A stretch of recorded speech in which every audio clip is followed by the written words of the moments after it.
Assalamualaikum warahmatullahi wabarakatuh, Buya. Salam. Buya yang semoga selalu dalam lindungan Allah Subhanahu wa taala. Izin bertanya. Menyikapi fenomena yang sedang viral beberapa pekan ini mengenai larangan hijab di beberapa daerah di India dan tindakan intoleransi kepada muslimah India yang mengenakan hijab. Jujur saya sangat prihatin melihat ini, Buya. Tapi ketika saya ingin menunjukkan simpati saya, ada seorang muslim yang justru nyinyir dengan membandingkan tindakan intolerantisme di India dan tindakan intolerantisme di Indonesia. Ia mengatakan bahwa di Indonesia juga banyak terjadi peristiwa intolerantisme kepada kaum minoritas non-Islam. Jadi sama saja di sana dan di sini ibarat pepatah, gajah di depan mata tidak terlihat, semut di ujung pulau terlihat jelas. Seolah membela saudara non-Islam di Indonesia dan menutup mata terhadap saudara muslim di India. Hal ini membuat saya menjadi sedikit ragu bagaimana cara menyikapi dan menasehati orang semacam ini, Buya. Mohon jawabannya, Buya. Sekian, terima kasih. Baik. Kembali kepada diri Anda. Anda beruntung menjadi orang yang seperti Anda. Punya cemburu. Ada perlakuan yang tidak baik kepada kaum muslimin di India, lalu Anda cemburu, Anda sah. Dan itu iman. Biarpun kita belum bisa berbuat apa-apa, hanya mendoakan dan mendoakan. Tapi perlu iman. Harus ada sedih. Ini bicara iman kok. Kalau tidak sedih, problem di hati kita. Ini yang pertama. Yang kedua, ada malah orang muslim, tadi apa katanya? Nyinyir, ngomongin malah, untuk banding-bandingkan. Orang itu harus jujur loh ya. Kalau yang benar adalah melihat penindasan, diskriminasi dimanapun itu sedih. Nggak perlu pakai banding-bandingan. Yang sibuk membandingkan mungkin tidak sedih dia. Mungkin sudah keropos. Karena apa? Sedih itu harus, nggak tega, nggak mau ada kejadian itu. Kalau ternyata di Indonesia ada diskriminasi, ya tinggal benahi saja. Atau intoleran di Indonesia, tinggal benahi, nggak perlu pakai banding-bandingan begitu. Loh, itu kejadian. Apakah pantas misalnya keluarga kita sakit, kemudian keluarga tetangga sakit, kalian mengatakan ya Allah dia sakit, nggak usah ngomong, keluargamu sendiri sakit kok mikirin keluarga orang lain. Lah ini kan orang gila begini nih. Kita ikut sedih, tetangga sakit, keluarga kita juga sakit, sedih dong, harus begitu dong. Nah, ini coba, ini orang perlu dibawa ke psikolog orang begitu tuh. Aneh banget. Wong ada kejadian tidak baik, malah sibuk bandingkan. Wong ada orang keluarga saya sakit, tetangga juga sakit, saya ikut mikirin tetangga. Ya Allah, nggak usah diingatkan. Keluargamu sendiri sakit, ngapain mikir di sana? Oh, bukan begitu dong. Hidup, hati itu harus hidup. Harus hidup. Kalau memang ada kejadian di Indonesia tentang intoleransi, kita harus juga, nggak mau dong. Nggak boleh, cuman ini yang ketiga. Bukti, kita perlu jangan sampai hanya membandingkan tadi sudah salah. Cara membanding-bandingkan nggak sudah salah, nggak benar. Wong urusan hati, menghidupkan hati kok pakai banding-bandingan. Kalau ada orang dizolimi di Amerika, biarpun tidak beriman, kalau kita diam saja nggak punya hati, kita kemanusiaan kita hilang. Harus sedih itu. Harus sedih, harus ada rasa. Kalau Anda tidak punya rasa, Anda mati, bukan manusia lagi itu. Ini kok aneh-aneh sekali orang begini ini. Wallah alam siapa orang saya tidak tahu. Mohon maaf yang mendengar saya. Ini kami masuk, kita menghidupkan rasa. Diskriminasi, intimidasi, intoleransi dimanapun kita harus ingkari dong. Hidup kebersamaan kan ini harus ada. Biarpun itu misalnya umat Islam melakukan diskriminatif kepada orang luar Islam, kita nggak boleh marah juga dong. Kita kan adil, harus gitu. Tapi ini orang tadi banding-bandingkan sudah nggak mau melihat, itu kan permasalahan, kan sedih di sana. Ada orang pakai jilbab di ini diskriminasi semacam ini, kemudian diintimidasi. Ini kan intoleransi yang luar biasa. Kita harus sedih dong, nggak boleh terjadi. Lah kalau orang ini nggak merasa sedih begitu, ini adalah orang bakat sekali untuk melakukan satu hal yang tidak toleransi. Karena apa? Dia nggak punya rasa. Kalaupun hanya membongkar, oh di Indonesia juga ada intoleransi yang banyak, oh ini ada hawa nafsu ini. Kenapa? Memang bedanya apa? Manusia seluruh dunia itu sama manusia. Hak beragama semuanya sama. Kalau ada di negeri Islam itu ada diskriminasi kepada orang luar Islam, kita juga harus marah kok. Intimidasi kepada orang di luar Islam, kita harus marah kok, adil dong. Malah membandingkan, ini maksudnya gimana? Kemudian ini, yang ketiga, membandingkan di Indonesia juga banyak intoleransi. Mana? Coba buktikan gini loh, non-muslim di Indonesia ditindas di ini dan ini. Nah ini bisa saja masuk fitnah. Ini fitnah. Kalau ini fitnah, kalau sampai orang di luar Islam di Indonesia tidak punya hak hidup. Intoleransi di Indonesia ini fitnah. Secara umum agama Islam tidak mengajarkan yang demikian. Tidak ada. Bahkan di Indonesia ini adalah yang paling indah kehidupan. Dalam keberagaman, lihat. Mayoritas kaum muslimin, tapi lihat. Di Indonesia, orang di luar Islam hidup bebas. Nggak ada masalah. Dia bisa beribadah di tempat ibadahnya dengan bebas. Bahkan dijaga. Nggak ada masalah kok. Terus mana yang mau dibanding-bandingkan tadi?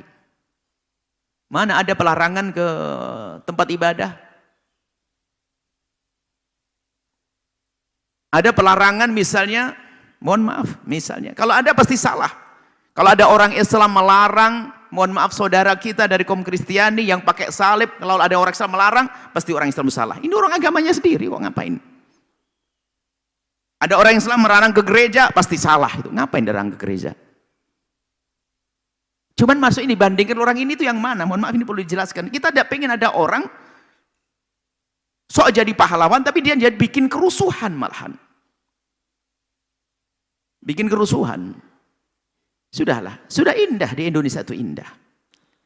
Sudah berdampingan orang Muslim dengan orang Nasrani, orang Hindu, Buddha. Sudah. Aman. Mayoritas kaum muslimin, lihat. Di kampung-kampung ada gereja, biasa. Tapi ini ada orang-orang yang kayak begini nih. Makanya pertama kali, kalau kita mendengar berita-berita yang tidak enak dimanapun, bukan sekedar heboh beritanya, diviralkan sana sini, bukan. Hatimu tuh seperti apa rasanya? Tentunya terlepas dari agama, bukan hanya agama Islam saja. Kalau ada orang Hindu ditindas di sebuah tempat, ya kita harus malah sedih dong, ini masalah kemanusiaan kok. Islam kan mengajarkan kebaikan. Agama Nasrani juga sama. Dan ini kok aneh banget manusia-manusia seperti ini nih. Sedih dengan adanya orang begini. Dia nggak bisa diajak berjuang dia. Makanya yang merasa sedih dengan yang jauh di sana, tentu dia akan sedih dengan ada di dalam negeri kita ini. Kemudian dia menfitnah, oh di Indonesia sudah biasa dengan intoleransi. Lihat agama minoritas tertindas. Mana agama minoritas tertindas? Mana? Mereka bebas berkarya juga kok. Bebas berbisnis, bebas. Mana ada intimidasi? Mana ada diskriminasi? Mana ada intoleransi di sini? Kita perlu bukti. Kalau ada cetusan-cetusan dari mulut 1, 2, 3 orang, itu nggak boleh dipukul rata. Sebab ini kasusnya di sebuah negara di India ini. Kecuali negara Indonesia yang kaum muslimin kemudian punya cetusan-cetusan yang memojokkan, ini yang nggak dibenarkan. Tapi ini kasusnya mana? Misalnya apakah ormas Islam yang ada di Indonesia telah membuat satu keputusan memusuhi Islam? Nggak, memusuhi non-muslim, nggak ada itu semuanya.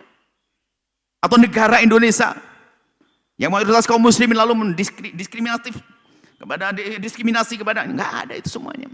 Kalau ada satu orang itu kan salah dalam bergaul. Orang Islam dengan Islam berantem juga ada, Nasrani dengan Nasrani berantem juga ada. Tapi tidak boleh itu atas nama Islam. Tolonglah jangan bikin aneh-aneh deh orang-orang begitu. Saya sedih. Mohon kalau ada kejadian dimanapun tentang kezaliman, hendaknya hidup hati kita sedih. Biarpun itu bukan orang Islam ya, misalnya ada orang Nasrani di sebuah negeri, atau ditindas oleh orang Hindu, kita harus marah. Atau orang Hindu ditindas oleh orang Nasrani, nggak boleh kita ketawa untuk umat manusia kok. Kita harus sedih, damai. Kita datang udah jadi juru damai. Malah banding-bandingan ini. Ini kan kisahnya orang sudah mati hatinya itu. Melihat pembantaian di sana bukan sedih. Langsung nonton, ini loh saya punya video lebih serem lagi. Loh, kok cuman gitu tok, ini model apa ini? Mohon maaf ini, saya sedih kalau memang betul seperti itu. Kalau memang menggunakan banding-bandingan. Enggak, jangan pakai banding-bandingan gitu. Kalau ada kejadian yang enggak benar ya sedih dong. Kalau di Indonesia ada tinggal kita benahi dong. Kok pakai bandingan? Seolah-olah enggak boleh kita ngurusi sana. Enggak boleh. Sampai ke suatu kita, Palestina, ngapain ngurusi Palestina, ngurusi di sini. Ngurusi Palestina cukup bisa saja dengan doa ya. Cukup dengan doa kalau kita bisa, belum dengan yang lainnya. Atau yang lainnya. Bahkan bukan saja kaum muslimin, ya umat Islam itu diajari oleh baginda Nabi untuk peduli kepada orang, biarpun bukan orang Islam. Asalkan itu kedoliman, kita harus marah. Kedoliman. Harus gitu dong. Kok pakai banding-bandingan, sedih. Sebenarnya kami baca, ini bisa jadi hal yang demikian itu pasti muncul. Orang begini nggak bisa diajak bertoleransi yang sesungguhnya. Nggak bisa orang begitu tuh. Dia nggak sadar. Nggak ngerti bahasanya itu adalah intoleransi. Nggak ngerti, dia nggak paham dia. Mau diajak berjuang untuk memperjuangkan toleransi, nggak bisa. Nanti pun kalau ada, bandingin lagi. Bukan berjuang. Mestinya kita berjuang. Kalau memang ada di Indonesia intoleransi, yuk kita beresin. Yang ada di luar negeri, yuk beresin. Begitu. Bukan sibuk banding-banding. Ya gaya hidupnya banding. Nggak berjuang orang begitu tuh. Tolong wahai ahli iman. Kaum muslimin di Indonesia, hidupkan hatimu. Jika ada ketidakadilan, bukan saja di tengah-tengah kaum muslimin, Anda harus sedih. Itu tandanya hati Anda hidup. Hati Anda hidup. Makanya kalau hidup tanpa benci, tanpa dengki itu indah. Mohon maaf, mungkin ada seorang tetangga yang Nasrani, tiba-tiba mati dibunuh. Anda tersenyum gara-gara dia Nasrani, keropos iman Anda. Anda seorang Nasrani, tetangga kita tiba-tiba mati dibantai oleh seseorang. Kita harus sedih dong. Islam mengajarkan yang demikian. Itulah yang harus pahami. Islam tuh kayak gitu. Nggak boleh tepuk tangan, syukurin dia bukan orang Islam. Nggak ada begitu. Lah tapi orang tadi nih, orang yang banding-banding ini enggak. Ada lagi lebih parah lagi. Paling gitu. Karena hati mati dia itu. Saya marah dengan orang-orang seperti itu. Mestinya kalau memang ada di Indonesia kekurangan, yuk kita sempurnakan bareng-bareng. Di luar ada kedoliman, yuk kita pikirkan. Paling tidak kita berdoa. Paling tidak kita belajar, jangan sampai di negeri kita terjadi. Malah bandingin. Sedih ya dengan kayak gitu. Kalau betul ada, Allah alam. Kalau betul ada. Sebetulnya ini kasus ini kan kasus orang keras kepala. Kalau dinasihati malah bilang kamu juga begitu. Begitu modelnya begitu. Nasihati, ya akhi, kamu jangan begitu. Kamu juga begitu. Lah ini kan model nggak bisa dibenahi orang itu. Ya gitu modelnya. Sehingga kita harus sedikit tegas begini. Ini karena apa? Model orang begini ini nggak bisa jadi juru damai di dunia ini. Dia bikin ulah dong. Dinasihati malahan. Kalau diomongin mencari aja alasan. Kamu juga. Dia disalahin nggak mengatakan maaf saya salah. Dia juga kok. Loh, nunjuk orang lain. Dia juga salah, kenapa didiamin? Loh, kenapa nggak insaf? Iya saya salah, mohon maaf. Tapi dasar model orang begitu enggak. Dia bandingin lagi. Saya sama Colas cuma gini aja dimarahin habis. Dia dibiarin. Jadi model pembanding ini. Alhamdulillah. Semoga Allah menjaga hati kita semuanya. Menghidupkan hati kita. Sehingga kita bisa menjadi juru damai di dunia ini. Bukan saja umat Nabi Muhammad. Semua umat manusia. Bahkan seluruh semesta seperti Nabi diutus rahmatan lil alamin. Allah alam bisawab.